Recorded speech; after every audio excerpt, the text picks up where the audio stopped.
నిందలు అవమానములు హేళనలు చిత్కారములు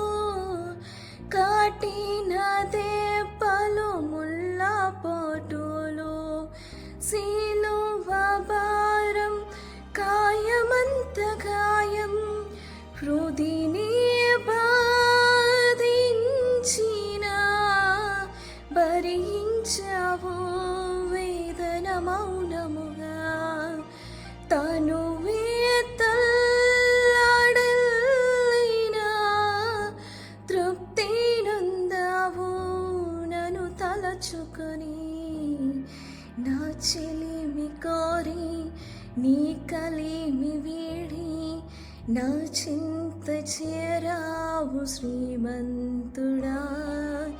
నా రక్షణ కొరకై ఆ శిక్షను పొంది బలి